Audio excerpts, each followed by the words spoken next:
Hoy trataremos acerca del ayuno, pero debido a que existen ciertas distorsiones en lo tocante a este tema, pienso que es apropiado y saludable que comencemos nuestro tema enfocando algunas consideraciones preliminares acerca del asunto.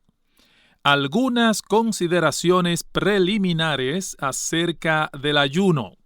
Bueno, yo pienso que con el tema del ayuno ocurre un hecho muy curioso y es que no es mucho lo que se habla al día de hoy en ciertos círculos evangélicos. Inclusive algunas personas desconocen por completo lo que es el ayuno o cuándo y por qué el cristiano debe ayunar y consecuentemente, aun profesando ser cristianos, hay personas que nunca han ayunado en su vida. Es decir, ellos saben que hay algo que lleva ese nombre, pero piensan que se trata de un asunto que solo practican ciertas personas.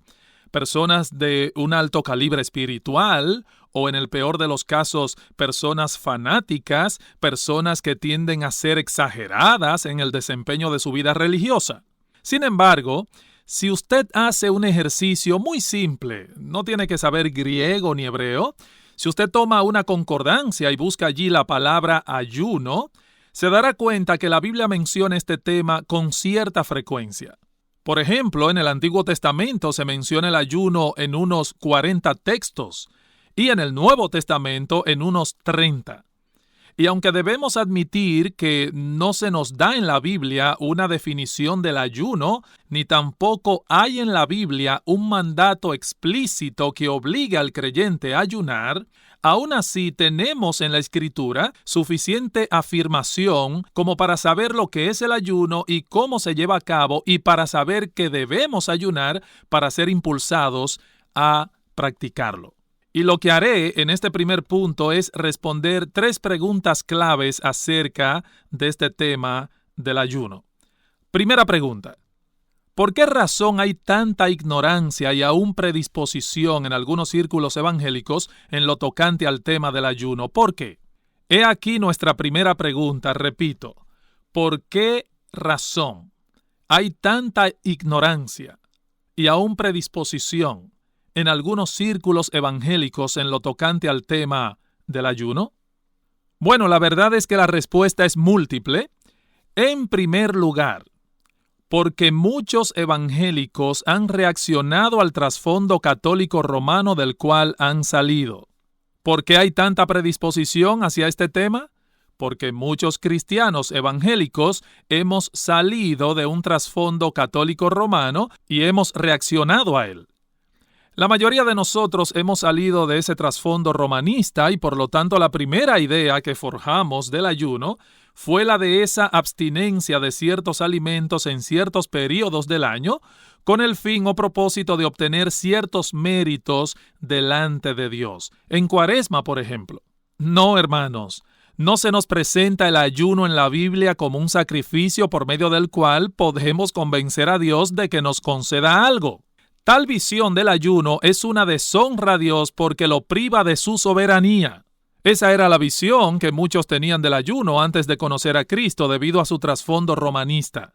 Veían el ayuno como un sacrificio que ganaba méritos delante de Dios, y cuando estos hombres y mujeres vienen al conocimiento del Evangelio y ahora comprenden que la salvación y todas las bendiciones que Dios nos da vienen a nosotros de pura gracia, entonces muchos tienden a menospreciar el ayuno como algo sin importancia e incluso como algo que es contrario a la esencia misma del mensaje evangélico.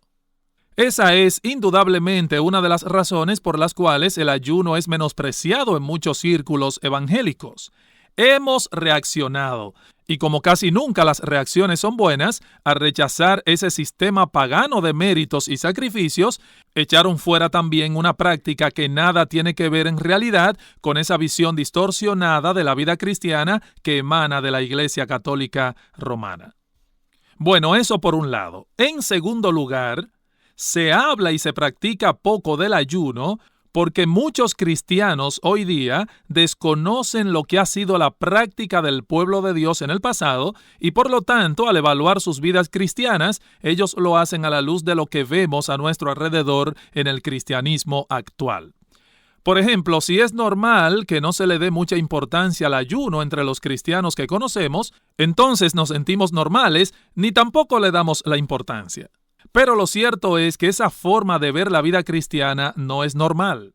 Ojo, no es normal esa manera de ver la vida cristiana.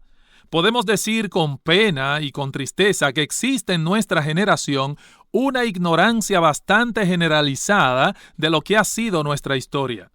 Cuando estudiamos la historia de la iglesia, por ejemplo, nos damos cuenta que en el pasado era muy común para los cristianos ayunar.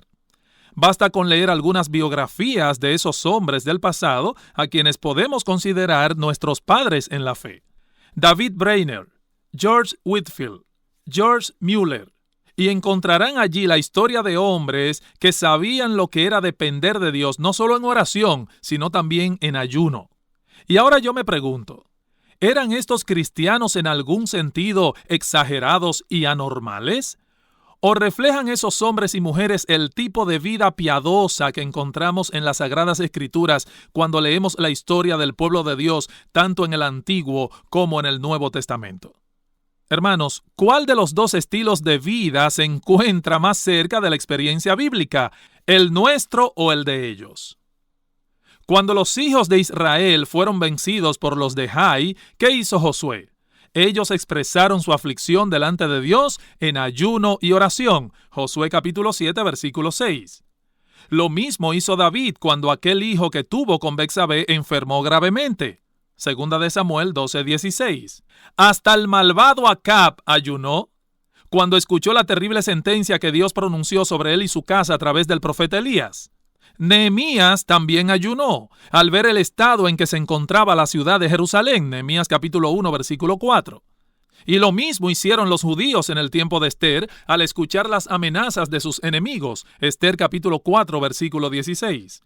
Lo mismo hizo Daniel en Babilonia, Daniel capítulo 9 y capítulo 10. Y los ninivitas, cuando escucharon la predicación de Jonás, también ayunaron, hasta los animales.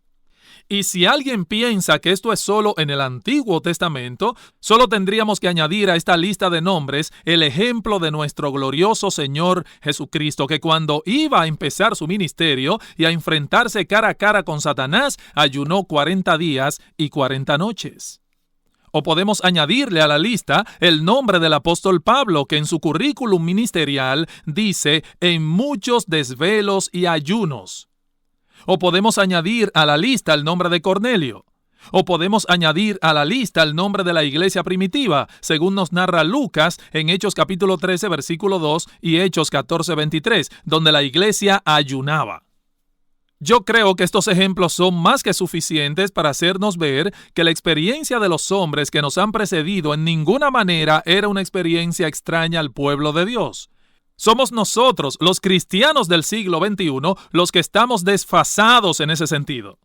Al desconocer nuestra historia, miramos a nuestro alrededor y pensamos que lo que está sucediendo es normal cuando no es normal realmente. Ahora bien, hermanos, yo no quiero ser malentendido en esto. Ninguna práctica es lícita por ser antigua y ninguna práctica es lícita por ser novedosa. No. No es la edad lo que hace la diferencia, es la Biblia. Pero si pusiéramos una mayor atención a la historia de la iglesia, nos beneficiaríamos de ella. Épocas que deben ser un modelo para nosotros, el tiempo de la Reforma, la época de los puritanos, la época de los grandes avivamientos, el tiempo de Jonathan Edwards, John Whitefield. Épocas modelos, épocas en las que el Espíritu Santo se derramó sobre la iglesia en una forma especial. Y sabe que cuando la iglesia se desconecta de esa historia, corre un serio peligro de perder de vista la verdad. El hombre es un ser que aprende por imitación. Y la Biblia nos manda a considerar la conducta de esos hombres que dieron muestras claras de fidelidad para que las imitemos. Sus vidas eran un gran estímulo para nosotros por cuanto ellos fueron a su vez imitadores de Cristo. Entonces, necesitamos urgentemente buenos modelos a copiar porque vivimos en una época llena de depravación. Pero hay una segunda razón más que podemos mencionar para explicar el porqué de esa ignorancia y esa predisposición actual contra el ayuno. Ya mencionamos nuestro trasfondo católico romano, ya mencionamos ese divorcio que hay entre la historia de la Iglesia y nosotros hoy, pero ahora añadimos, en tercer lugar, el hedonismo predominante de nuestra época. El hedonismo predominante de nuestra época. Vivimos en una época muy sensual, una época en la que se sobreenfatiza la búsqueda de deleite, eso es hedonismo.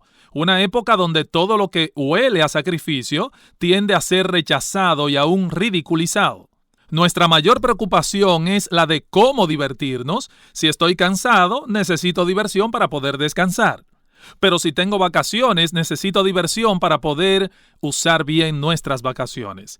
Diversión, diversión. Quisiéramos hacer de nuestra vida un parque de diversiones del cual solo salimos para ir a trabajar y hacer dinero y así poder volver al parque otra vez. Una época hedonista.